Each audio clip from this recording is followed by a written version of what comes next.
Classic. Possibilia. Can I guess what Possibilia is about? Yeah. You can?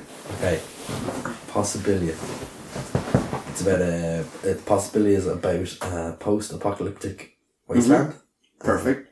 10 out of 10. It's a post-apocalyptic wasteland that Tom Hardy.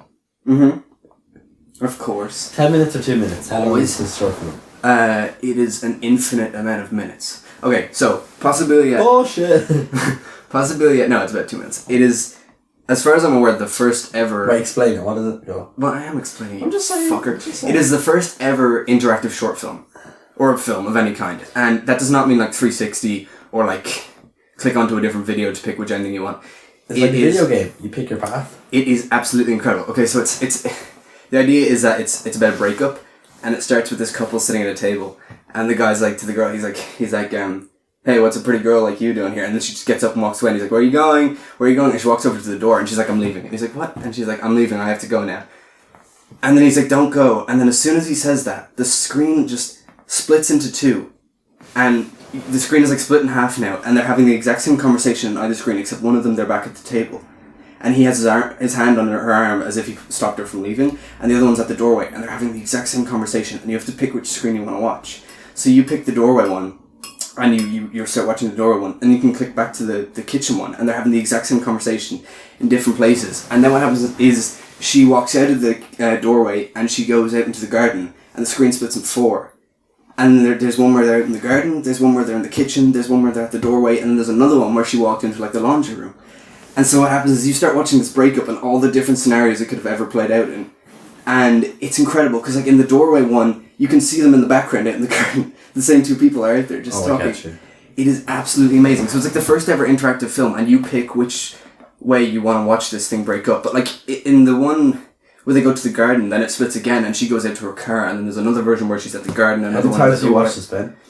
30-ish times. Like, you can go back and watch every single outcome of it. But like, there's another one where he walks into the back garden and starts like dousing himself in gasoline. He's like, is this what you want? Is this on YouTube? It's, I don't know, I'll put the link on it somewhere. It's on this website, and it was made by the directors who made Swiss Army Man. My favourite movie of all time, which I've never seen. And it is it's the most moving thing I've ever seen, because you watch all these different scenarios, and it splits, by the end it's in like 18 different things, and they're all over the house, but in each one you can see them in the other reality. Background. Yeah, it's so incredible, and they're all really funny, like they're all funny.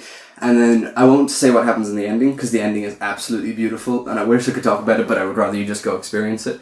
I just wanted to talk about it really quickly at the beginning, because I thought it was amazing. I'll watch it. But the two main actors are great, and just not the technology, but like the technique is just so cool. How'd you find it? Because I follow the directors on Twitter. I'll share. It's not on YouTube, it's a website. No, it's on like Eco, or I don't know what it's called, but cool. I will share it somewhere. It's on my Facebook, actually. I shared it on my Facebook. Oh, did you? But it's so goddamn cool. And because I shared it, and I was like, if this is where cinema is headed, like, I am in. Like, because like this is the future, whether you like it or not. Like, I imagine like in the cinema in like 10 years, everyone's gonna have like a 360 oaks. I think about this all the time. And we're just gonna be all like. I think about this all the time. I was wondering, I was like, cinema is just gonna be like where you go by yourself in like a massive room and like walk around with a fucking VR headset on. Everyone has different like. I don't know. That's a video game though. It's not really a movie. Like as in like as in 360. Yeah, no, 360 doesn't do a damn thing for me. I don't think it enhances anything, because it's always slow and shitty. Oh, that's the thing about this film. You need a really good internet connection, because it's fucking lagging all over the place. But that annoyed me. Yeah. Like, that's all I have to say about it. There's not much to say, but cool. Like, considering it is the first ever interactive film, and it's pretty incredible, I think it's worth checking out. And it's by those directors. I will. When's Swiss Army Man? 30th of September. Don't worry, we're going to talk about 30th that. of September. I have it written up. I have a whiteboard in my wall in my room, and I have it written there in like huge letters. I'm like, this is the day your life's going to fucking change. Where's it? What's in it? Is it going to just be small? Like, I don't know. I know it does release here, so I'll find it somewhere in the country. It'll be in Dublin. It'll be in Cineworld. Like, Cineworld's the biggest. It could be in Lighthouse or something like. Yeah, I'll find it somewhere. But I tweeted them. I tweeted the directors, and I was like, "You guys are fucking killing it. This made me cry. Thank you." I was so emotional afterwards. But I wouldn't let you watch it though, because I don't know. I wanted to see if I could like explain it right, because it's such an It's such a cool concept. Like, you watch this breakup happen 16 different times. So make sure you didn't watch it so I could actually try to, like, explain it properly. Yeah. Do you understand it, do you think? I get what you're saying, that it's like you pick your own path. Yeah. What you want to see happen. Yeah, kind of, but when you pick your path, all the other ones you can go back and pick them at the same time, and they're all happening at the same time. It's really funny, it's really cool. And you should watch it. I will. And that's my bit. That's my piece. Next. I got... That was really quick. Hashtag Michael the Critic, as they call me. The inside scoop. The inside scoop. I saw Captain Fantastic. What happened? The new superhero film. The new superhero Starring film. Viggo Mortensen. Starring Viggo Mortensen as a dad. What happened with this one was, I saw it on Facebook. Wait, that was a joke, by the way. It's not a superhero. Yeah, it's not a superhero film, no. Well, maybe it is in some context. If your dad's a superhero, I saw it, I entered a competition, and... Oh yeah, it was that. Yeah, it was what competition was it? I don't know. I'm gonna plug them in. It was I think they were called Keep Your Estate. Oh jeez. It was like literally nothing, and I knew the movie was coming out. Okay. And I entered the competition. It was a really weird, and it wasn't like you had to share the post. That type of thing. It was like sending emails and stuff. Oh no. So I was like, I think I might have a really good chance of winning this. What did you have to like write something like, or just send? No, just send an email. But I was like really like passionate about my emails, just so I might get picked. That's fine. But they didn't pick it until the day, the day. The day in the of? morning, yeah. Oh, I think you told me that. Yeah, and I got a message in the morning. It was like, you won. I was like, yes! I was like so excited. Where was it on? It was in the Lighthouse. Okay. And me and my bro went in to the Lighthouse. I love the Lighthouse. And like my name was on the guest list and everything. Really? I was like, it was nervous. it was a critic screening. Right? Yeah, it was a press screening. That's so and funny. I was like really nervous. Did you take out a notepad? Everyone around me had notepads, okay? And I looked at the guy beside me in a notepad and I just like shook my head as if I knew what. Like I was like, I'm not that type Were of you the youngest there by far? Yeah. Oh, I was fun. the youngest, yeah. I was like, I'm not that type of guy. I don't take notes. Just like to experience I the movie respect the myself. cinema. And my name was on the guest list. I was so nervous. I was That's like, really cool. I was like, never had that. Michael Reed, and they're like, yes, come right this way. I was like, yeah. I was like, woo. And then I went in, and like it was so like it was a press screening because they had the they always give you something to do with the movie. What do you mean? Like as in a gift. Oh, what did you get? And it was all healthy food. Oh, Jesus. It links in with the plot. The worst It was gift. all healthy food. It That's was like seeds and oat bars and To eat during the movie? Yeah. And I already had my minstrels and my water. I was like, I'm good. I was like, I'm good. But yeah, when I came in, it was like Captain Fantastic on the screen. I knew nothing about the movie, honestly. Right. I didn't even know. I didn't watch the trailer. I didn't. All I knew was Viggo Mortensen was in it because it was obviously the Q&A was going to be after. It's about. Oh yeah, I forgot about that. It's about a father who he has 6 kids, and he believes in that like America's technically fucked in his eyes, so he goes off and lives in the wilderness with his family. Oh, it's like The Road, starring Viggo Mortensen. So he lives in the wilderness with his family, and that's how he raises them on healthy food. But the weird thing about it is, it's not like they don't know about the outside world. They know about it. They just don't He want to teaches be them there. about it. He just thinks they're better off without it. Yeah, that's cool. And they read books. They don't have I do TV. that. They read books. They're fit. They're really fit. There's one great. line where there's fit as a professional athlete. Someone says in the movie, and they're all, the 6 kids, but their mother's gone. You don't know why the mother's gone. Okay. Until it gets explained fairly quickly. 15 minutes in, you know what happened to the mother. Okay. And the whole movie, it's essentially a road trip movie. Oh yeah, because I did watch the trailer. I didn't get. Is it in the trailer? Because I haven't seen the trailer. What did you get from the trailer? I don't want to. I know they go to somewhere, and they do show where, so that probably does spoil it. So I won't say where they go, but. Okay, but I don't know how long into it's like the kids. The movies. They do say that. It's the kids finding themselves in hilarious. the everyday world, and there's a lot of funny jokes, obviously, about that kind of thing. Yeah. There's really good actors in it too. Like the acting is spectacular. Oh yeah, we should get to that. Who's in it? Okay, we'll start with Viggo Mortensen. Viggo Mortensen is like my favorite actor Viggo ever. Mortensen is in it. Frank Langella, do you know him? I know the name. I don't. You probably would. Steve Zahn, one of my favourite actors. Do you ever see? No, who's that? You know, Daddy Daycare and. Of course, of course. And he's in Diary of a Kid. He plays the dad. Oh god, I don't remember that. Oh, it's the second Diary of a Kid reference. Is it? Yeah, we did one last week. Oh yeah, not me, baby hippo. Steve Zahn, I don't know. You do know him. I love him. Like. Well, that's kind of good. I always love seeing a cast of people I don't really know. But you do know them at the same time. Oh fuck, never mind. And the girlfriend in Step Brothers. You're so flat. You're flat. Yes, yeah. She's in it and she's so good, but she's really laid back in it. Like she's not comedian in it. Yeah, she's very funny. She's really like that. Steve Zahn. I'm showing him a picture. You know Steve? Oh, of course, yeah. Steve Zahn, yeah. You could not recognize that face. Yeah. And they're mini actors, but in this great film, and right.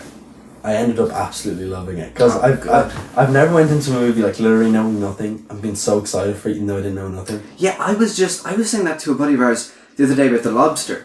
He was saying I heard what you were saying about it. I went and watched it without knowing anything about it. Like, what the fuck? And I was like, it's so nice to just go in knowing nothing and just be blown away by it. It's just because when I went to watch it, I was like, okay, I know nothing. All I know is I'm getting a kick-ass Q&A after Viggo Mortensen.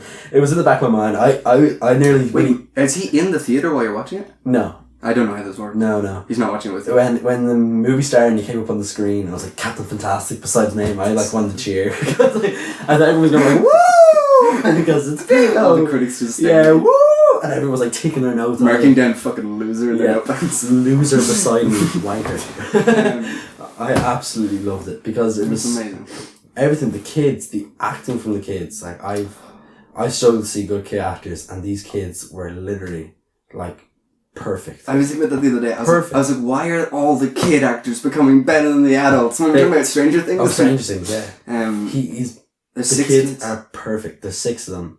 The oldest must be 16, I think. Right. And do they all kind of stand out? Like, could you tell? Yeah, they're absolutely brilliant. And the youngest one is fantastic. Every single one of them, Captain Fantastic. I knew it was cool. Yeah.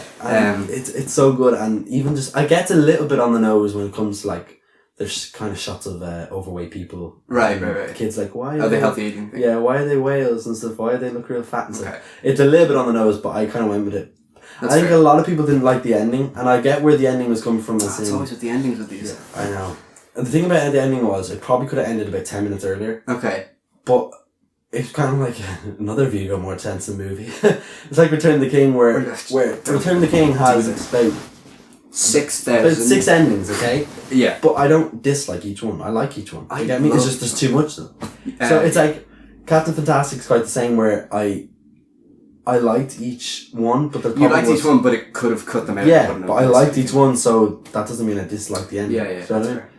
I was like, I did like each one. That's interesting. And I got there's this Viggo Mortensen, Oscar worthy. He is so good. I was waiting for you to say that. He is so good. There's a scene. I don't want to ruin what happens, but there's a scene when he's in the van driving. Okay. Okay. Yeah. I say the camera holds on him for about a minute. A minute, okay? Just in his face. And I was close to tears when I was looking at him. He's so good. I was like, oh, he's pretty much as good as it gets. I like my whole body chills. Just one shot of just his face. Yeah. And I was like, you are the man. I could see it in your neck. You look I got so emotional watching it. And the last shot of the movie, it was so perfect. I was like, Viggo, you the man, you own that. Just his face reaction. Oh, that's looking around, I was like, you are the man. There is a shot. So good in it. There's a shot in the trailer of him wearing this like really bright suit. Red suit. And it just looked incredible. That scene, like, the scene with the red suit. It looked iconic. It looked like the scene with the red suit and the family walking in. That was the one. Was like, it's so awkward, but so good. Like the movie kind of reminded me of like Little Miss Sunshine, that kind of. I haven't seen that. Little Miss Sunshine, no. Like that kind of quirky, independent film, and I hope it gets recognition. I know it came out really early. Yeah, that was the thing you said about The Lobster, that it was too independent to win awards, which is too quirky. But I think The Lobster. Is this the same case? Fantastic. No, I think it's quite accessible for people. Okay. But I think. Do you think he has a chance of getting a nomination? I don't think so. I think it came out too early. And it didn't get it. I don't think it got a wide release in the States. I think it was quite limited. Oh no. Actually, that was what happened. I absolutely loved it. Swiss Army Man, the same thing happened. It was a limited release, but then it did really well, so they boosted it to a wide release. Oh, but Captain Fantastic's been out for so long. It probably didn't get the numbers. Yeah, that's a shame. I loved it, and it's another thing actually about it. It's so funny. Yeah, it is hilarious. Like, it looked funny. It's quite like black comedy. Like a lot of the jokes are just the kids not knowing what things are. Yeah. Okay. But they work so well. They're like that's a good concept. What's good about Viggo's character is he doesn't hold back. He's like, oh, this is what it is. Sex is when the penis of the man. Oh, he's like, all this stuff. That's gas. And the kids and the other families are looking at them like Who directed it? Do you know? I do. Matt Ross, I think his name was. No, I don't know why. Matt Ross. He's actually an actor. I think he doesn't really direct. Right. I think he's in Silicon Valley. Oh, I really want to watch that. The TV show. I think That looks amazing. I think it's Matt Ross. That's good then. What was the Q&A? Matt Ross. He's in like American Psycho and stuff. What? Did you ask anything at the Q&A? Yeah, when he came out, they did the whole credits, and I was like, I need to see this bastard. He was so good. I was like, I kind of fell in love with him for those 2 hours. Like, right. And when he came out, he was so cool. Isn't he completely different though? Because I know in the Return of the King, at least in the Lord of the Rings, like the way he talks in real life is the weirdest thing. It's he was so gentle, but he was so gentle. His voice was so like it's so fucking mellow. Yeah, but he had like looks like he's about to fall asleep. He was so in, like he was talking about Brexit for like a good 10 minutes. Did you ask anything? I didn't ask anything. You asked the Brexit question. When are you gonna buy the red suit, Vigo? But no, he was so smart, and he loved the movie. You could really feel how much. Oh yeah. Like someone asked, "What's your favorite scene?" And it wasn't the scene you think it would be a favorite scene, but when he explained it, I was like, "That's my favorite scene." Oh, that's great. Right. It's like the actor's favorite. And he was so. What I love about Viggo Mortensen is he picks only those movies that. Mm-hmm. He doesn't do a lot. He doesn't do a lot. He's Daniel Day-Lewis. But he's amazing in everything. He's amazing. Have you seen The Road? I've seen The Road, yeah. The Road's great. The Road's really, really great. The Road, even the Lord of the Rings films, History of Violence. He just does like... And he's always the best part of it. But the way he talked about it was, he was like... He said actually 99% of the scripts I read are shit. He literally said that. He goes, they're shit. He said a lot of people would... He gets offered big movies, he says. Yeah. A lot of people usually ditch the smaller movie and go do the big movie. But he said, like, he's been offered movies since Captain Fantastic has come out. Right. But he'd rather promote the movie and do these press tours. That's so good. He says, I either give the movie all my time or fully commit to it. He says, I fully commit to the movie. That's great. Because he does that even as an actor. Because, like, in The Road, you know the way it's supposed to... Like, The Road is, like, a post-apocalyptic film. And he, like, lost, like, a worrying amount of weight. Like, he looked disgusting. He's so good. And he commits to every part of it, which is... And fair play as a director, is, like, the dream come true. He's, like... He's 99% every shot of the movie. Right. And he just owns it. And he gives it 100%. And you can tell he's so passionate about the movie. And I absolutely loved it. Wait, is Captain Fantastic out now? Like, can I go see it? Or is it... No, it comes out September 9th. Oh, wow. September's the year. It comes out the month for the film. Yeah, next month. Dope. And they were like, spread the word if you like the movie and stuff. I was like, I will spread the word. Send it Mr. Lighthouse Man. I loved it. Mr. Lighthouse. I was so surprised. It's hard. Like, the last thing I saw in cinema was Suicide Squad. And Suicide. Yeah. You know, I was so happy just to know nothing about it. Haven't seen a trailer. All I knew was Mortensen was in it. Yeah. And it absolutely blew me away. And I'd recommend anyone see it, because I think it's a little bit artsy for the first 10 minutes. Okay. I was like, oh, it's a little bit slow. Okay. But, like, I don't mind that kind of thing. I just, for everyone out, for an everyday person. But I think it took off to just... Right. Yeah. You sold it. You really did. I feel like I want people to really... I would love if loads of people went to see it. Because I do think the third act, it's a little bit like... Every movie struggles to end, I think. Yeah. Every movie struggles to end. That's true. And I went with it. I was like, I love it. I was so happy watching it that it put me in such a good mood watching it that... Right. It's changed me, Ben. Would you... I'm a fit guy now. Would you... I agree.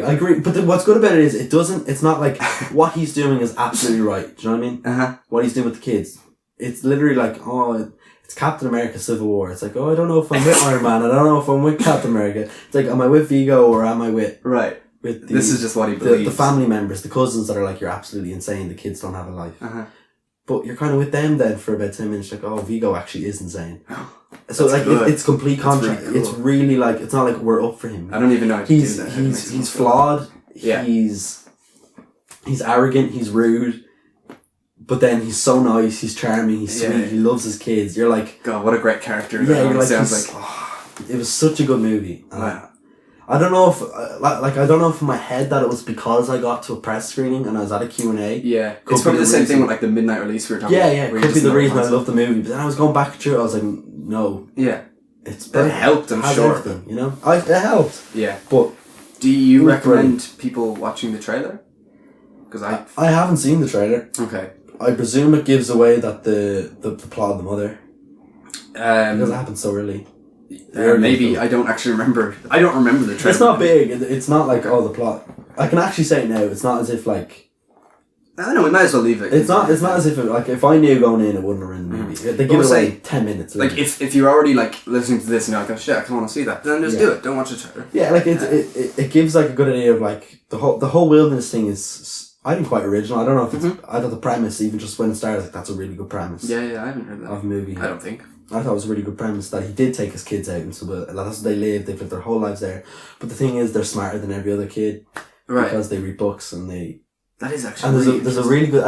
this doesn't... It's just a quote from the movie where he asks the daughter, what's her book like? He's like, how's the book you're reading? And she she goes, it's interesting. And he's like, no, that's not the answer I was looking for.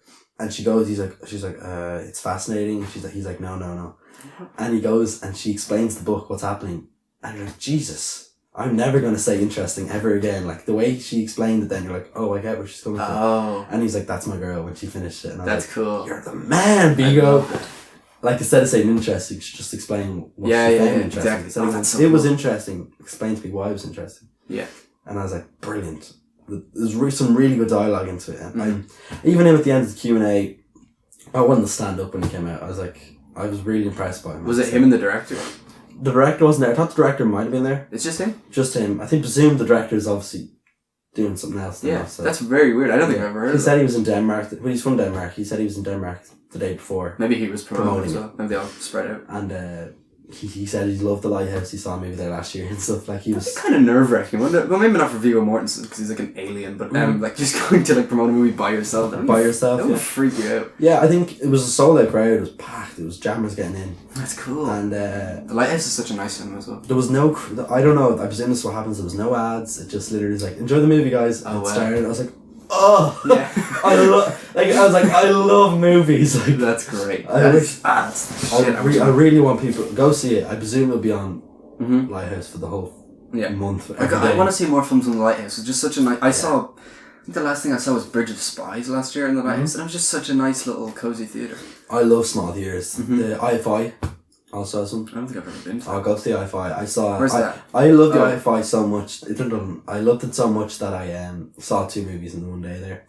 I don't think I've ever done that. I did Pacific Rim and Monster University once. Oh God, and that was a tough one. I like Monster University. Pacific Rim I didn't really. Pacific Rim's just noise. But the two movies I saw the same day in the IFI were Boyhood. Oh my God, this ought to be good. And then a Swedish film. What was it called? The Man Who Climbed Out the Window and... that already rings a bell. The 100-year-old man who climbed out the window and disappeared. Yeah. That was just literally Forrest Gump, but it was really good. I'm planning to do a double feature of Swiss Army Man twice in one day, but we'll see how that goes. Maybe 3 times. Anyway, September 9th. It's good that it's not out yet, so people can... Yeah. September 9th, Captain Fantastic. The new superhero film from Marvel.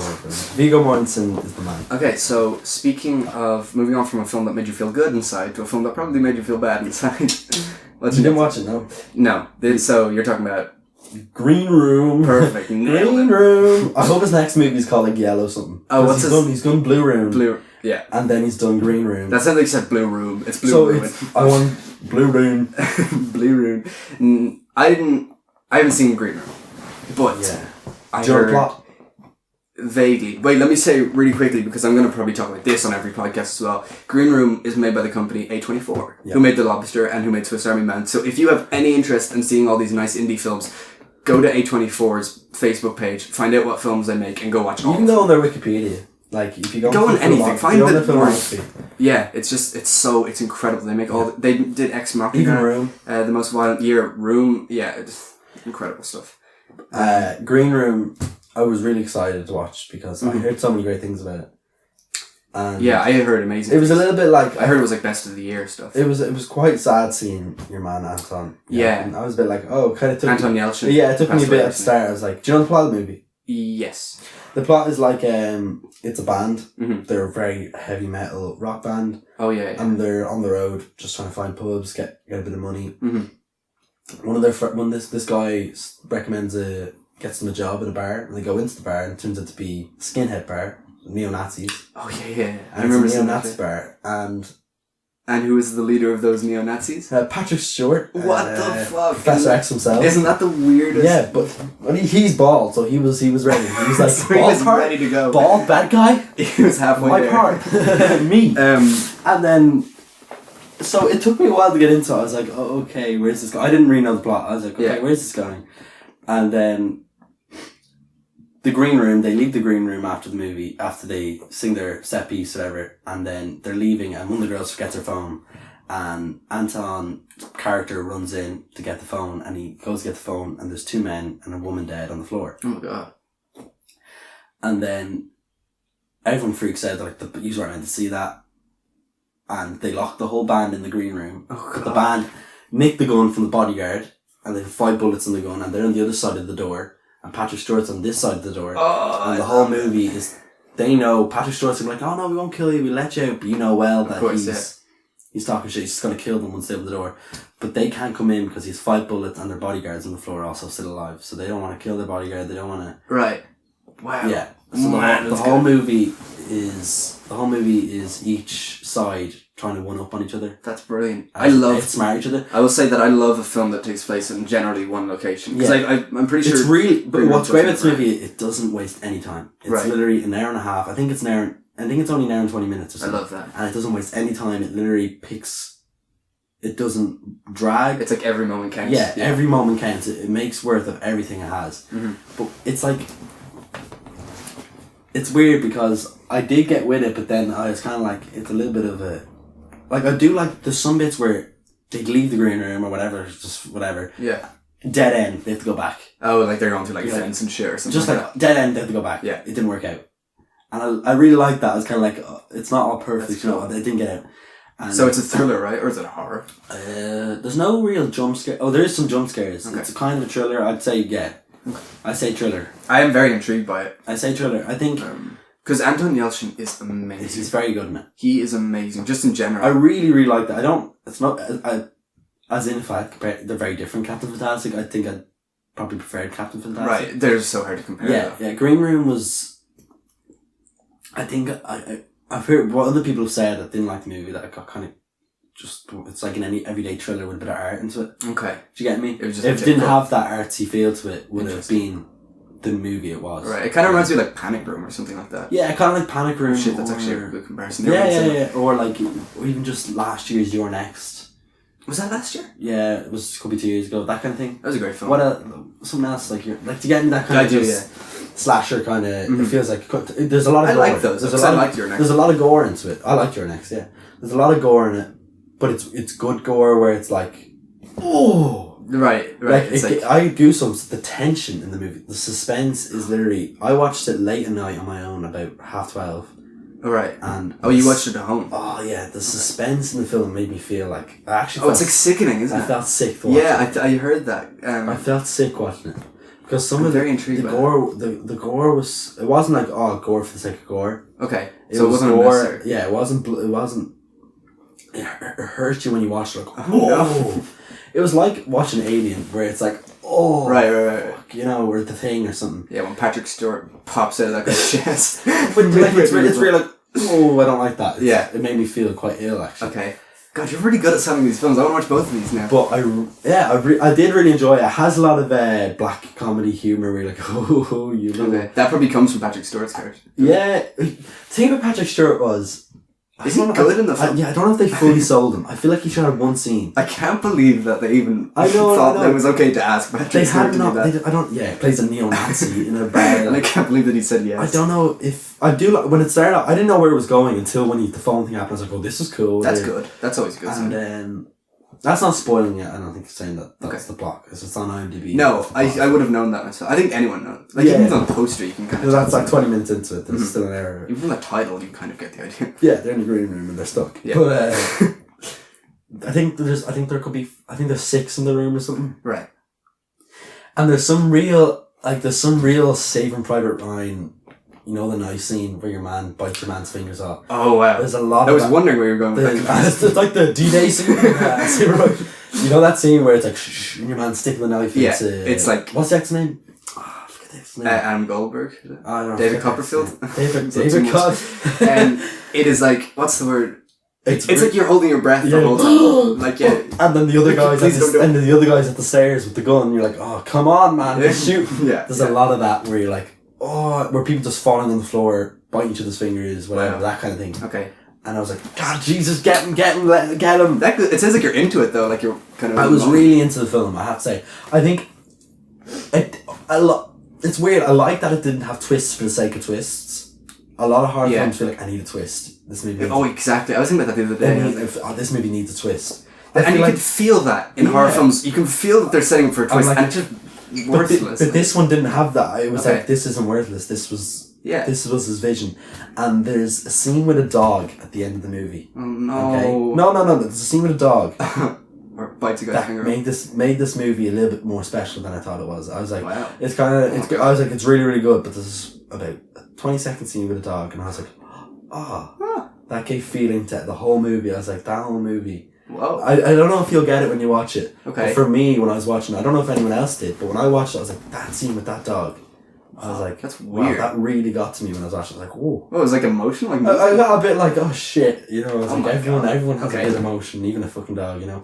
But it's weird, even with Captain Fantastic, I said I love the last shot of Captain Fantastic. Right. There's a brilliant last shot in this movie too. Okay. Last line. And it cuts to black. I was like, boom! I was like, that was how you end that. Yeah. I was like, how are they going to end this? Because this is real. And I was like, that's how you end it. That's my favourite thing in a film, when it's like, when you know it's like 5 minutes from the end, you're like, how are they going to end this? And then they do it and it works. And you're like, oh fuck, I have some favourite endings, like Whiplash ending. Mm-hmm. Whiplash is maybe the best of all time. No one ever watched this movie, and I love it. It's definitely one of my favourite movies of all time. Daddy Daycare? Nebraska. Did you ever watch Nebraska? I fell asleep. Oh! I was not enjoying that at all. Nebraska. I watched it on your high praise because you would tell me about that every day. Nebraska. The ending scene in Nebraska. I was like, I didn't get to the end. Can I spoil it? No, don't. Because we'll Nebraska, review it someday or something. I was like, this movie's ending this way, and it's going to be so upsetting that it's going to end this way. Okay. And it didn't do that. It ended a happy ending. I was like, shit, happy endings are the best endings. I just remember the plot of Nebraska being brilliant. Like where your we man finds the €1 million. I think he had won it. Yeah, he thinks he's won €1 million. But no, when I watched it, I was like really tired and I fell asleep. It wasn't boring, but well, it was a bit boring. But that was my favourite that year. I don't know what year it was. Definitely my favourite that year. Yeah. But what I love about that movie, it's a father-son movie, okay, where the father's really old. I went to see it with my dad in town. We went in. My dad was like, I'm fed up of going to these blockbusters. What's coming out? And I was like, Nebraska's it. It's a black and white film. And he was like, yeah, we'll go. And I was like, I don't really know anything about it. And it turned into your And we favourite. both went, and it was really old theatre. I forget which theatre it was. I think it was the IMC, I'm not sure. And it was just worn down theatre. Hence the movie. And when it started, it was such a good movie. We both came out, we were like, oh, that's nice. wow, that movie That's really nice. just... And that was kind of like Captain Fantastic. I think Nebraska's a better film than Captain Fantastic, personally. But Nebraska's one of my favourite movies. Okay. There's a personal favourite. I don't even know if it has good reviews, but that's a personal favourite movie. I think it does. I think it has. I'm It pretty got sure. nominated Best Picture, actually. I love them that happened. I was like, Nebraska? I was like, no one watched that. Nuts. And I was like, Best Picture. I might watch it again. It's on Netflix, isn't Give it? it a go. Please give it a go. Is it on Netflix? I remember watching it on Netflix. It might be gone. I'd watch that again. The contract might be up. I hate when I they do would watch that again. Like, Netflix watch always the removes shit all out my- of Okay. that. But yeah, Green Room. I thought it was going as just another effective thriller kind of Right. thriller out, but it had that artsy feel and that dog scene and That's very intriguing. just the little things. I was like, that dog scene, and then the last line was a little throwback to the start of the film. Oh, I love that shit where you're Oh, like, I love that shit. bit of dialogue, That gets me going. that bit of dialogue in that movie, and Okay. I love that. All right. So yeah, it's they're two like faves of the year. I think this is weird about this year. I don't really like any blockbusters. Neither do I, and I think they're on the way out. Well, not blockbusters, but like I'm really- the big superhero films. Yeah, I'm like, they're going. Like, My get favorite going, movies bitch. this year are Green Room, Yeah, that's. Sing Street, I think that's the point of this Captain podcast. Fantastic. I think that's what this is going to be about. Captain Just, like, Fantastic. They're three of my favorite movies. What else? Nice Guys. Nice Guys, another one. Like, they're which I my have to three talk- favorite. Like, I have to say. But like mine are like Nice Guys. Well, 10 Cloverfield Lane's not really, but it kind of is. Midnight Special. I didn't see that. That's Swiss what, Army Man. who made Will Midnight Be- Special again? Sorry, Who made Midnight Special? Jeff Nichols. Is that? What else did he do? Mud. I Mud. believe this could be entirely wrong. Yeah, no, it is Mud. It's Mud. I like Mud, yeah. Midnight Special was absolutely beautiful, I and I would heard love it. to talk about that because I can't stop thinking about I it. heard But about that one, yeah. I saw it like a few months ago, and I cannot stop thinking about it. Heard it was good. It was beautiful, but I'll probably talk about that another day. I hope I've sold Green Room and Captain Fantastic because they're You really did. They're my two faves, but that and Sing Street. Yeah. Did you watch Sing Street? No. I can't. No, not because I didn't watch it. I can't find it. You would have the best day of your life if you sat down and watched The those three? three films. Yeah. I swear. Are any of them still in cinemas? Is Green Room still knocking around somewhere? No, Green Room out. Okay. Well, I'll go see Captain and Sing Fantastic. Street's out. Captain Fantastic. I'll see that in cinemas. I will make Hashtag sure. Michael the Critic recommends it. I'll be going to another early screening. Alright, let me check how far into this we are. Okay, we're exactly like half an hour in. Well, no, we're not. We're 34 minutes in. But Talking about independent films. 34 movies. What a life. I'd love if an independent film got nominated. Like last year, what got for Best Picture? Spotlight and all that. Spotlight. There was some movies like Straight Outta Compton should have got nominated. I didn't see that. That was one of those. Did you see? I didn't see a lot of ones I wanted to see last year. I didn't see Creed. I didn't see Steve Jobs. Did you see Creed? No, I loved Creed. Creed was like, there's a moment in Creed where they didn't play any of the Rocky music and it kicked in, but at the end I was like, ooh, I got chills, like, din, din, din, din, din. I was like, ooh. That's pretty cool. That's pretty like, cool. I don't think I've ever seen, no, I've seen. Creed was brilliant. Do I need to see Rocky films? No. It's a remake. I know the idea. I don't want to say it. I know the idea. It's The Force Awakens where I didn't want to say it. You talking bad on Star Wars. I do know what happens. It was Force Awakens where it kind of was A New Hope, or as in Creed. And speaking there's no shit in a blockbuster. Alright, so we're going to move on to something Interstellar. that spawned out of a blockbuster. No, I'm not even going to try to segue that. We're going to talk about Harry Potter and the Cursed Child, which is not a film, it is a book, or it is a script, maybe it's the better way to say it. It's a play. It's a play, yeah, exactly. But I didn't see the play, I read the script, which has been released as a book written by Jack Thorne. Story by J.K. Rowling. Yeah. And it's like a continuation. It's interesting. Don't say that when you see Captain Fantastic, don't be saying that. Something. It picks up right where the last Harry Potter book left off, which I actually didn't know. I didn't know anything about this. Remember, you were going to tell me because you read it before I did. I read it today. Came out. I got my sister to buy it. I read it the other day. I read it about 3-4 days ago, and I got the book. My mum brought it in. It was a really nice day, so I went outside. I put the book down. I sat in the grass, and I read it in 4 hours. But that's Harry Potter. I'm sorry. It is pure. Okay, this book was like Harry Potter magic back again. They got that for. The thing about it is like that I can only do that with Harry Potter. Oh yeah. Like no other book would I stop reading a disgraceful amount of books. No other book would I buy for 20 quid. Get my sister to get it. I don't know what before it is. She goes to work. It is just the world. It is such a beautiful, immersive I'm so excited. world. I know it didn't have the same effect. It's nowhere near. Okay, wait. Nowhere near any of the 7 books. Let's just start and say, did you like it? Oh, whoa, fuck! You're taking a deep breath. I was with it. Oh no! Okay, for a good bit of it. I loved it. I really loved it. Did you love it? Okay. Yeah, I absolutely loved it. Well, like I read it in 4 hours. Like you don't do that with something you don't like. See, I can't read things in 4 hours. I take really long reading things because I like to read it. Normally, so do I. This is weird. I'm gonna say it anyway. Okay. When I read Cursed Child, I read it out loud. Are you serious? That's so cool. And it works for me. That's really cool. I was reading okay, and all of a sudden I started realizing I was reading out loud. That's weird. I know, and I was playing each character because it's a script. So I was like Scorpion. So I was like, Albus, we can't do this, Albus. That's something I want to talk about. Oh shit! I just remembered talking about. So what's gonna happen here is we're gonna do like 5 minutes of non-spoiler discussion. Yeah. Just we haven't spoiled that yet. No, we haven't said anything. No, fuck, that's impressive. Yeah, we don't normally do that.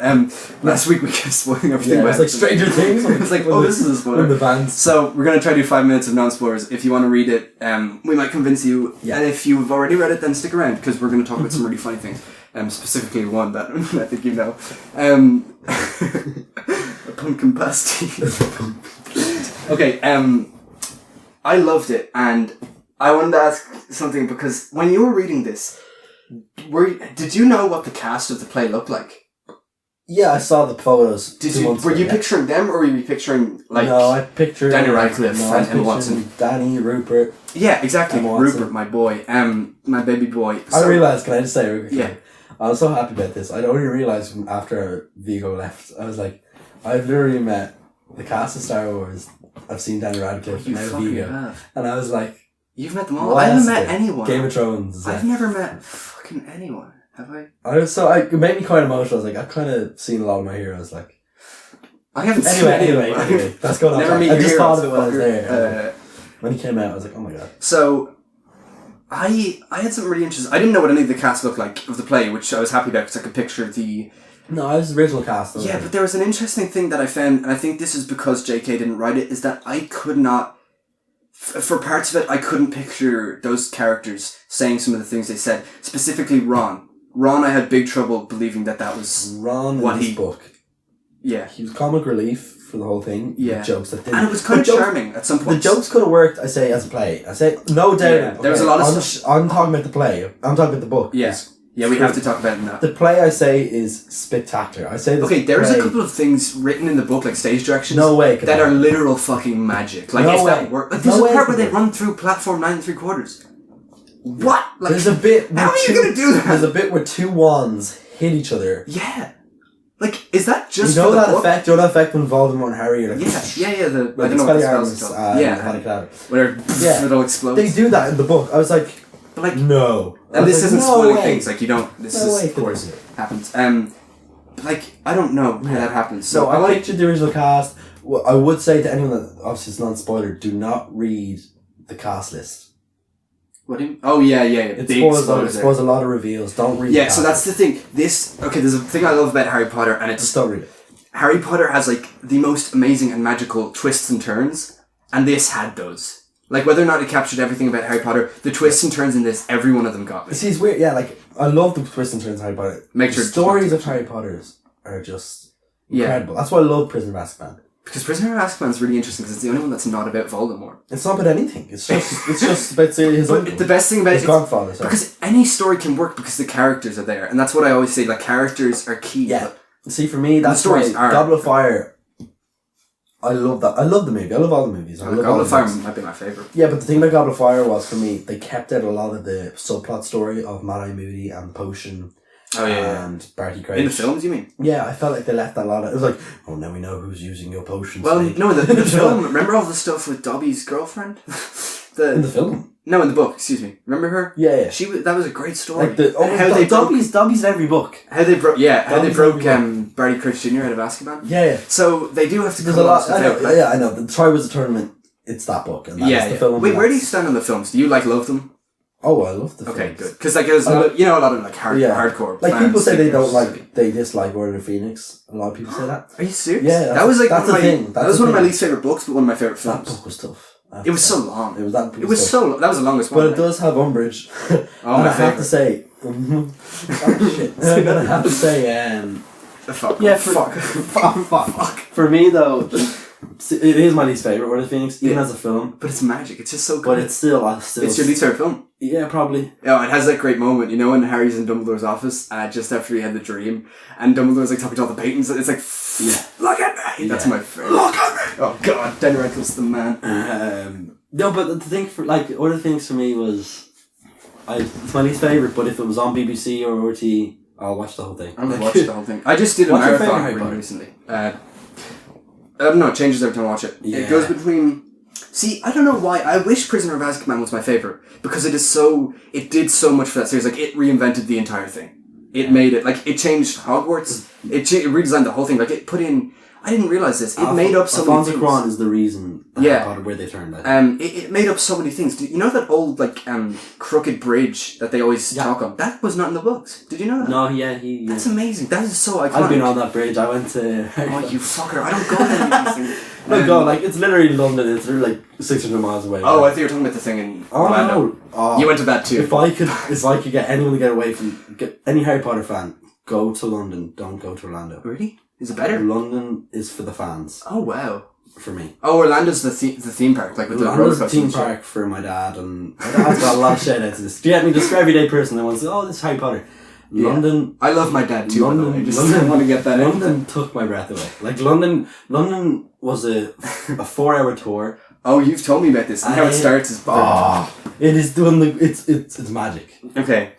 I feel like we're actually going to keep like moving away from Chris Child and just talk about Harry Potter because we love it so much. Yeah, okay, go back to Chris Child. I was just saying, Half-Blood Prince was the first I read, which is weird. What? Okay. So I saw the 5 films, read Half-Blood Prince, saw Half-Blood Prince, then read all the books. Wow, that's cool. So Half-Blood Prince has a special place for me. That's really cool. As in, I love Half-Blood Prince. See, I love them all. Like, I even love... My least favourite would probably be 7 Part 1.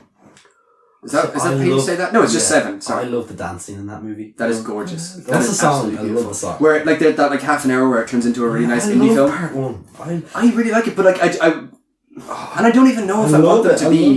There's no bad one. They're all brilliant. Actually, no. Sorry, my least favorite would be Chamber of Secrets. Yeah, I'll never stick on Chamber of Secrets. You know what is an absolute disgrace to the trilogy? I say, the franchise. The scene in Chamber of Secrets where they go back to. Well, it's a great scene, but when you see young Hagrid Oh, it's Do you remember what he looks like in that? Oh, he looks ridiculous. For anyone who doesn't know, just YouTube it, or next time you're watching, just keep an eye out. Like he's literally like a tall man with a mop on his head, like a literal mop head on top of him, and he looks absolutely retarded. I know. Oh, I shouldn't say that. You're not allowed to say that word anymore. It looks disgraceful, but No, Happy Prince does have that. I went to London like the day after the premiere, and they were like setting up. They were getting rid of the premiere, and I went into the theater. Oh, you told me about this. Yeah. I was really into that movie. That one was special for me. That has some of my favorite moments. Particularly the field, the chasing. That's not in the book. That's not in the book, but I think it's. That was the first time I turned into a book snob. I was like, "That's not in the book." Did you not like that scene? Oh, I love that. That scene gets that's not in the book. It's hate it because the sounds in that scene where it's of the and it's so scary. And it's like, yeah. Oh my god! They don't say the spells. They just do, and they like light up the scene. Oh, that always annoyed me. Harry Potter. Can they explain that? Yeah, that's a little inconsistent, isn't it? Maybe you have to learn how to do it. I don't know. Yeah, maybe it's like I don't know actually.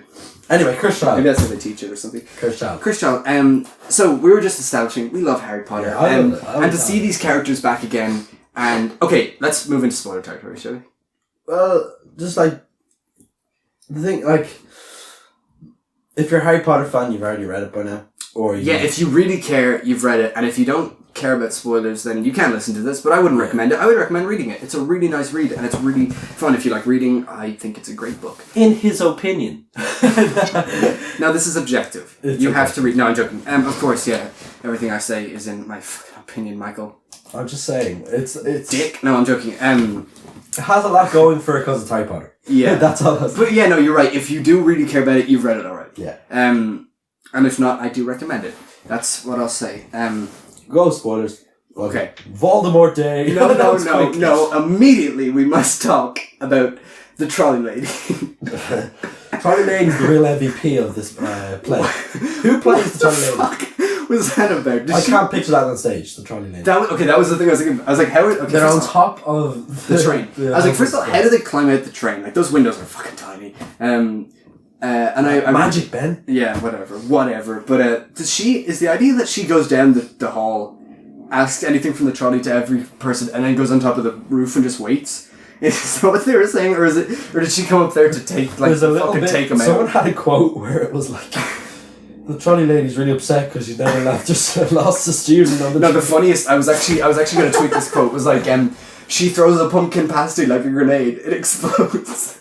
I thought that was the absolute funniest sentence I've ever read. That's the problem with the script itself. It loses the JK magic. Yeah, I wish. Well, I don't know. Because it has no description. It doesn't. It has very little description. Yeah, but I love reading scripts. Like, as someone who loves writing, I like reading scripts. So I didn't have an issue with that. But I wish she had written the dialogue. She's really good at dialogue. And she's Fantastic Beasts, which is going to be a masterpiece. Oh, I'm so not interested in that at all.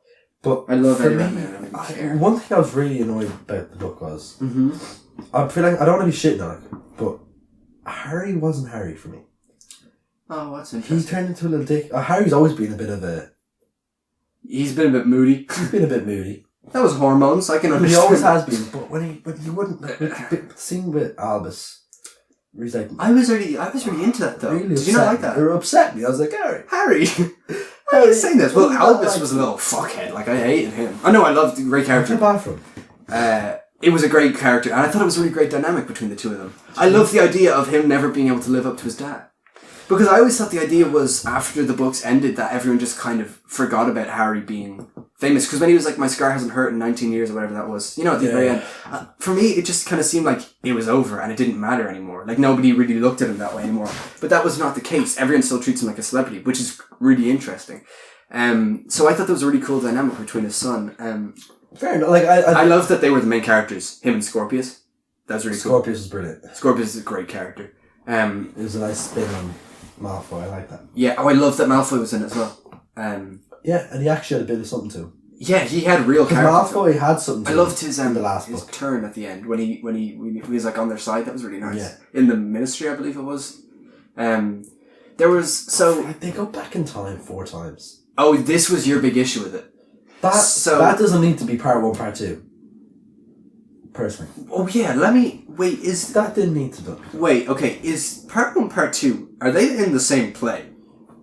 No. Those are 2 separate plays.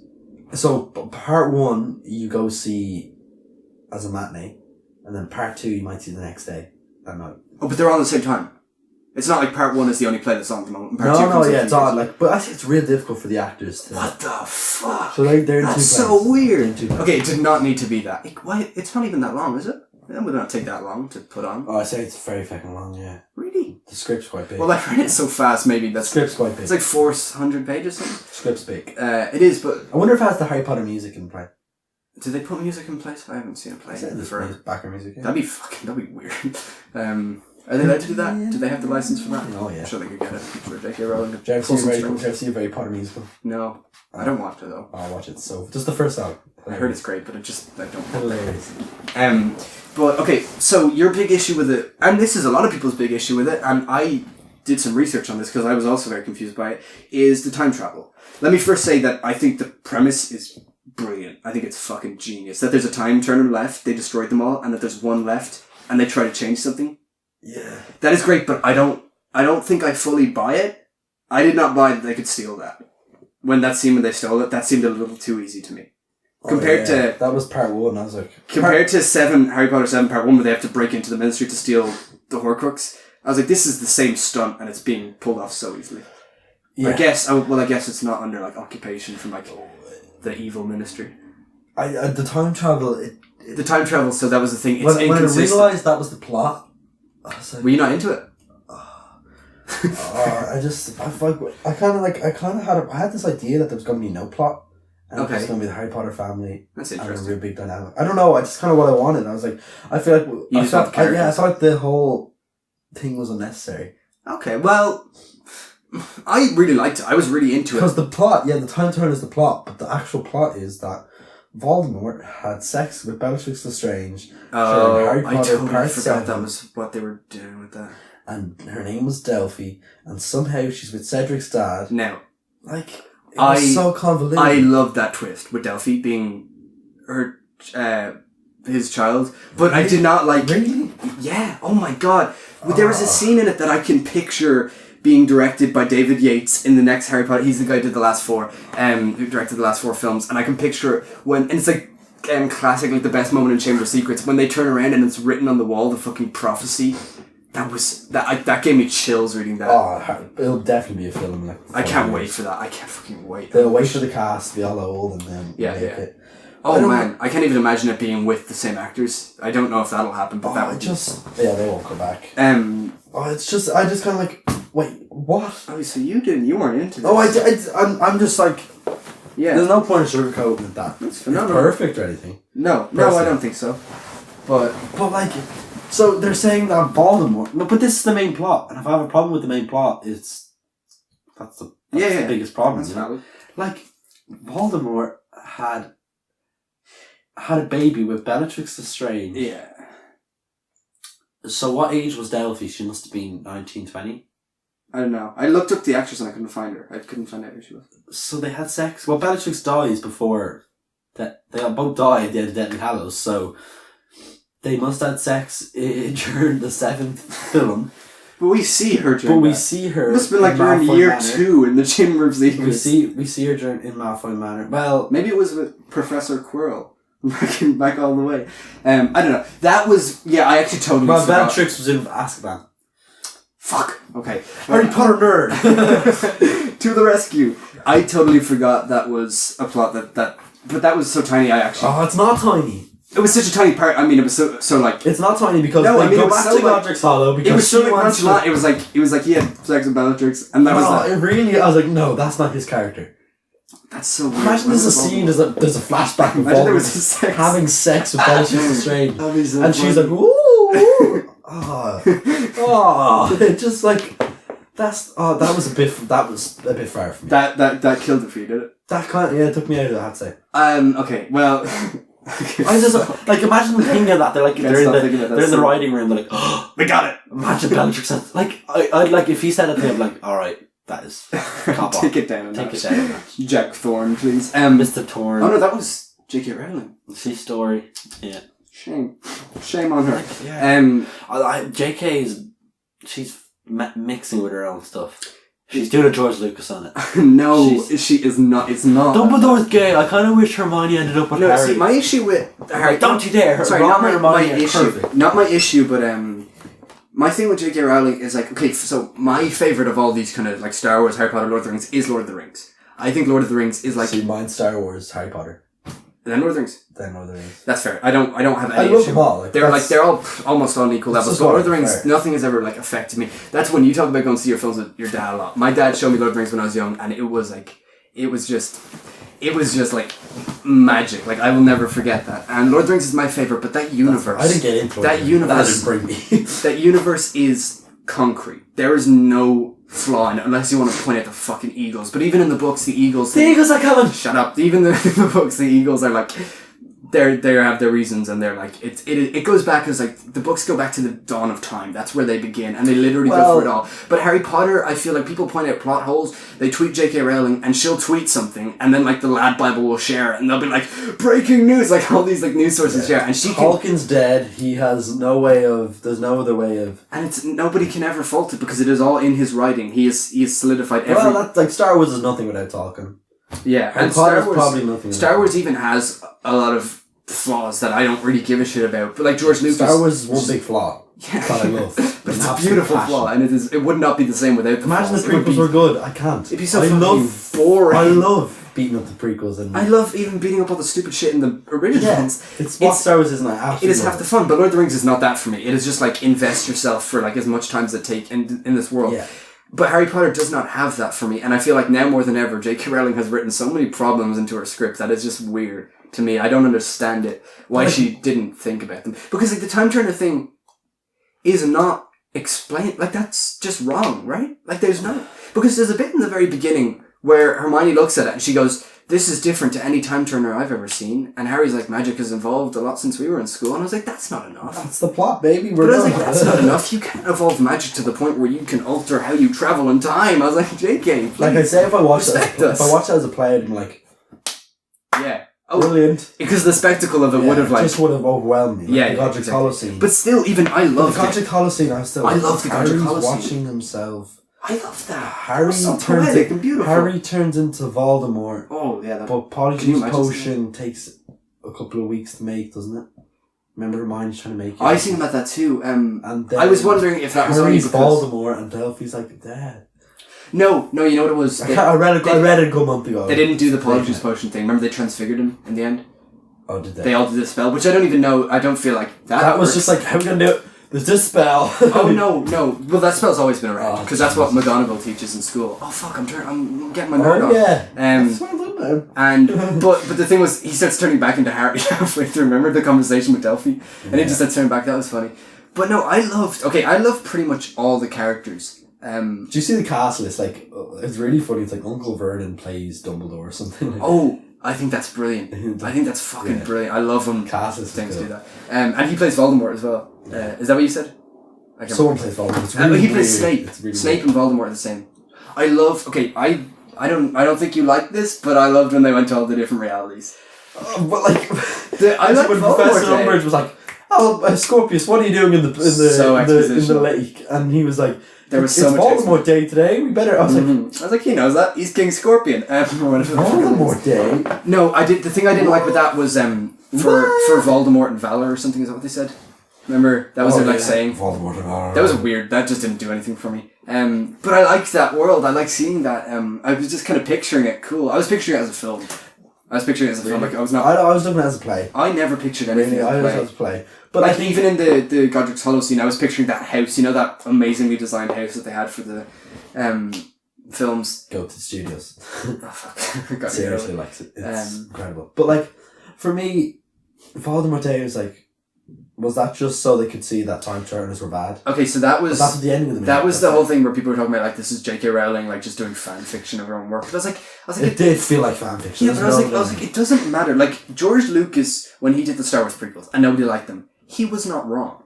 He was not wrong. He made the story and he told it exactly the way he wanted it. And if it didn't turn out the way he wanted it, then that's an issue. But if he told it exactly the way he wanted it, then he had every right to do so. But the thing about the prequels is, prequels have a great story that we're just told bad. Okay, fair. But people are always saying he shouldn't have told that, like, politics in Star Wars, like, what the fuck? I'm like, I like politics. I'm like, if you want a different story, go fucking write it. Like, you don't have the right to ask for that. So, when J.K. Rowling writes this and everyone's like, it's fan fiction, I'm like, it's not. It's her writing. It's canon. She made this. But then the issue is just whether. Well, it's not canon because it's an alternate universe. Which that now, I'm like, why am I watching this? Oh well, I mean, it's canon this? in that it's an alternate universe. You know what I mean? She did write it. It's not somebody else made it. And Ron. He's Weird. not a character. Ginny is Ginny's character was Harry's wife. Harry's wife. She's just like Ginny, Harry's wife. Do you remember Ginny in the books? She was a fucking badass. She was a great character. She was so cool. She was watered down for the films, but even so, I thought she was fine. I thought she was you can't give service to every character, but Ginny did not need it, but like she was cool in the books. They all had too many kids. I think J.K. regretted giving them that many kids. Yeah, James Potter was not. He was not in it. He was just like a little minx, and he ran around the train station. Yeah, I think they regretted having too many kids. I thought it was interesting. I liked the time jump of going from being at the station every year. That was kind of cool. I say that scene's spectacular to watch. Oh, they all happen back to back, don't they? Yeah, it was literally like, I know there's a big time lapse of... And they're all like, it's literally like back to back. So I'm like, how do they... Slytherin! I was like, no. That shocked me. I was like, Slytherin? I was so into it at the start, see? What, when he was putting Slytherin? Yeah. At the start, I was kind of like, oh, where's this going? And I had that scene in the Ministry. Did you lose it as soon as he got on the train and Scorpius started telling him about the rumour about him being Voldemort's son? No. I loved that. I thought that was a great rumour. No, it was the Voldemort Day. That's the last line of the first part one. Oh, it Voldemort is. Day. See, I was a bit out of the first act. I was like, where is this going? Second act, I loved until the Voldemort bit. And then the third, I can't remember the fourth. Like, I did like it. Like, I was so, like, it's Harry Potter, I was never going to put it down. But I feel like it wasn't necessary. I was just so into it. I don't know what it was. I'm so into that universe, first of all. I love that idea of the Wizarding World existing on top of our world. That's really cool. It's the best. Always, this is how I always explain things that I love that were just a bit out of there. It's like Dark Knight Rises, where I like the Dark Knight Rises, but there's no denying that you're like, what the fuck? Okay, that's fair. That's the best way I can explain it. Also, like, another thing that fits into that analogy is the Dark Knight Rises coming after the Dark Knight. Like, this could be after 7 books of Harry Potter. One of the biggest franchises of all time. And one of the best, and one of the most coherent and, like, beautiful, and, like, loved, exactly. That's why I think, like, I've always said it, I think Harry Potter is maybe the best story ever told, because it's so, like, loved by everyone. Well, not everyone, but, like, you know, everyone who reads it. No. Because I don't like He was his father! That's gonna fucking explode someone's earphones. It was his father! You don't understand how monumental that was. But like, I don't know, it's just, I'm so like, in love there's with a that cameo from world. Snape, Dumbledore, Voldemort. Dumbledore is weird. McGonagall. Dumbledore and McGonagall were weird for me. Dumbledore was in the painting and he had his personality somehow. I didn't like... I feel feel no like, one dies in the world. Why not just paint me before I die? That was another thing I wanted to talk about. The only person who dies, who was that? That guy. Remember who was killed by Delphi? That guy who came up onto the top of the tower. Here. Do you remember at all? No. Oh yeah, it was like who was that poor? I don't know who he was though. He could have been a character. He could have been Neville. Standalone film. Neville's. That wasn't Neville. Lupin's kid. Yeah, you said it's me. That annoyed me. Mm-hmm. I was like, they set that up. And yeah, they set up that. Remember where there's like a scene. Even imagine he was really like Lupin as well. Yeah, Lupin's death and Tom's death is so fucking chocolate. Some chocolate. Like, remember when Lupin? They set that up so much it doesn't go anywhere. Remember when Tonks is even in part 1 when she's like, me and Lupin have some news. And yeah, enough of that. But no, in the books it's fully fleshed out. Oh, I know, but why do that? I don't know. And then like, who took care of their kid? I don't know. Someone did. Harry or something? I can't remember. Is that a thing in the 19 years later when they're like, is Teddy coming to stay with us? Yeah. That's it. Completely. Why not put that in the? I don't know. He would have been a great character too. Make him Scorpius. Bad Scorpius needs to be. No, I really like Scorpius. I love that it was straight. He's the best part of it. And I was kind of into that his wife died as well, because that gave him some character. Because otherwise he would have just been like moody teenager again. But I'm like, he's not. He should have evolved. Like, it doesn't ruin my point of view on Harry Potter. I'm like, oh no, I don't. No, this doesn't affect it at all. If anything, it does make it better, because now when I watch a lot of scenes in the film or read them in the books, when I read them again, because I'm sure you'll think of Cedric Diggory and his dad. Oh, yeah, Cedric cameo. There's another one. Cedric stuff was weird. I thought it would have been cool if they actually went... I'd say it's spectacular on stage. Spectacular because they have the costumes. They have his red and his yellow. Oh my god, the costume. Cedric's costume was so iconic. I say that. And Victor Crumb cameo. Oh, I really liked... No, I will say that I liked the people they chose to put back in it. Like, I liked that Amos Diggory was in it. That was cool, because he was I mean, he was a great character in the film. I don't remember him at all in the books, but remember that moment in the film when he runs down from the stands and he thinks, "My boy, my boy." That's brilliant. Maybe my favorite Harry Potter. It's the music. It's the bam bam. Yeah, and it fades out, and it's like, and it's like, that's he's back. He's back. Oh my god, I'm getting teary thinking about that. That is beautiful. Harry Potter music. Cool. But okay, why wasn't Neville in it? They kept talking about Neville, and he was never in it. Imagine Neville died instead. Hermione's the minister. No, but someone should have died. It should have been someone we knew. It should have been. It should have been someone we knew, but didn't really give a shit about. But that guy was not a character. They kept saying his name, but he was not in it. Like, he didn't do anything. Yeah, I don't remember the name. I don't... so stupid. That annoyed me. That was one of the things that annoyed me. I was like, you could have given us, like, a punch there. Anyway. But overall, I really liked it. I didn't talk about a lot of things I want to talk about there. I can't remember what. But, I don't know. You really liked it. I wouldn't say I really liked it. No, I would say I loved it. I loved reading it again. Let it wear on you. Huh? Let it settle on you. Don't change. You're gonna hate it in a week. But I don't know. I like watching that scene. All those scenes where it takes place in the Potter's house, like when Voldemort kills him. That's gonna be more to me now because I know what like could have happened. Like I love that thinking about like what might have happened. That's always been interesting to me. That's why I have such a fascination with time travel. Like Harry Potter meets time travel. No, but there was the moment where they communicated. Albus communicated. Oh yeah, with the blanket. Harry, with the blanket. Yeah, that was cool. I like that. I was like, that's a smart thing. Yeah, that was cool. That was pretty smart. But Harry just so happened to be sitting in his room when it happened. Yeah, I don't know. I can't remember the. And he was just in Hogwarts. Oh, shut up! No, I don't know. Apparition. There's always a thing for it. It's like apparition. You could apparate. The MacGuffin device. What was I going to say? No, I just remember that scene. Like, that scene was absolutely incredible when they realize that she is the daughter of Voldemort. Like, no matter what you think about that, just the reveal of that when he's like, I'm an only child, or whatever it was, because she was supposed to be his niece. And, like, they turn around and the thing's on the wall. I just imagine that music from the second film playing, like, the dun, dun, dun. And I was like, I was just picturing, like, No, but for me, I'm like, would they not have known that Cedric was a lonely, like... Yeah, I don't know, maybe. Would Amos Diggory not be like...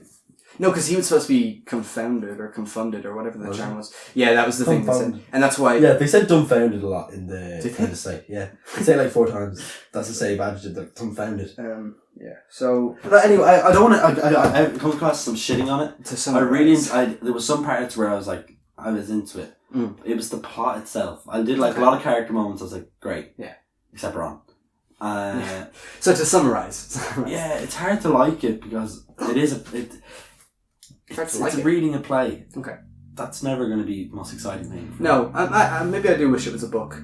I did read it out loud, which did help. Like in my head, I was like, I was playing Severus Snape in my head. I was like, oh, I love some of the stuff with Severus. He had a nice moment. I like that. Severus is dead. If you're reading. What did you think about Hermione being a bitch teacher? That was weird, isn't it? And Ron, like, why does everyone have to get married to someone they met in school? Yeah, I know. Like, people meet people after school. It was all to do with like the trouser tournament. Oh, Ron got with the Indian woman. Whatever. Yeah. Because Hermione that day did not... I feel like... I was like... They were doing that whole thing about ripples in time, but I feel like that would have gone a lot bigger. Yeah. I feel like Ron would have been like, killed or something. Like, if they change a little thing, like... I don't know. And they didn't have their kid. And I was kind of like... So Ron, just because he went to the dance with the Indian girl... Mm-hmm. What did they change again? Oh, they knocked the wand out of Cedric's hand and then he became evil for a little bit. Yeah, remember that? Was Scorpius and Albus were like beside Hermione and she thought they were spies or something. I can't remember. That was another stupid plot device where they can only go back in 5 minutes because the time turner is a prototype. That was stupid. Like, just... Yeah. I don't know. I don't know how they're supposed to work. Oh yeah, that was a big thing you wanted to talk about.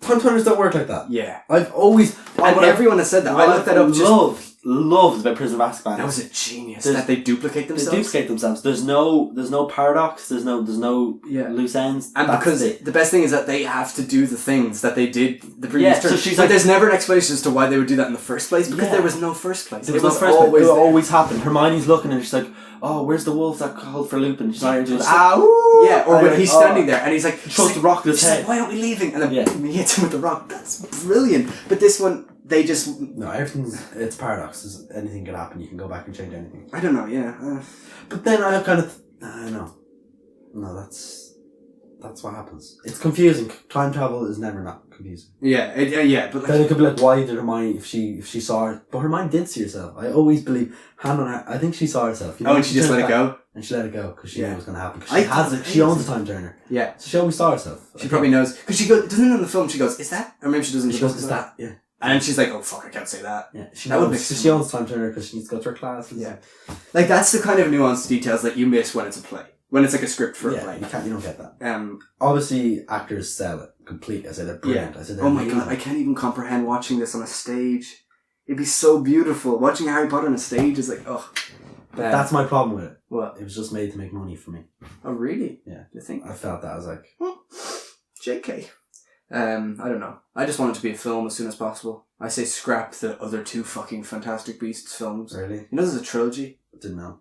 It's a trilogy. I feel like Fantastic Beasts is just for people. What actors did we not get in those? What British actors did we get? I will Colin say Farrell wasn't in it. Okay, get Colin in. I'm really excited to see him in the. I love Colin Farrell. In the universe. I'm a huge fan of Colin Farrell. But like that's pretty much all I care about that film. I don't think it looks good at all. I love Eddie Redmayne. He's one of my favorites, but I'm just like he's not doing it for me. Anyway, Cursed Child. I say I'd love to see it on stage. I say I'll see it in 10 years' time on stage. It'll be running forever. It's sold out to like next December. I want to next year I want to go to Star Wars Celebration, go to the Harry Potter thing, and then go to the Cursed Child. That'd be my dream. And then go to Make a Wish. Lord of the Rings, Lord of the Rings land, wherever. Lord of the Rings land. Go to New Zealand. Just go to New Zealand, Lord of the Rings land. Fair. So this podcast is 4 hours long. I'm gonna have to do a bit of editing. I don't care. Yeah. So you making a face at me earlier for it. No, but in conclusion, I loved it. I think it's got some great Harry Potter twists and turns. It captured the magic for me again, and I don't want to be hating on it. That make you you made me want to read it. You told me to. Read I said read and make your own opinion on what you think of it. And I'm glad I did. So I tell you to do the same. And for me, I have to watch Possibilia. Yeah. So does loved Green Room. Loved Captain Fantastic. Harry Potter and the Cursed Child was. Okay. Interesting. It was good. We described the whole plot for 2 hours. I enjoyed reading. I was never bored reading it, I can tell you that much. Yeah. I was into it from the get-go, reading wise. I want to watch Possibilia again. I want to watch Captain Fantastic and Green Room. I got to start preparing for these podcasts. Sixth Street. And Sixth Street. And I will, I'm going to just be breaking up a list of all the films I have to watch now and then. And how did we end the last week's one? And that's pretty much... Fuck. I think that maybe we can end it on how did we end last week?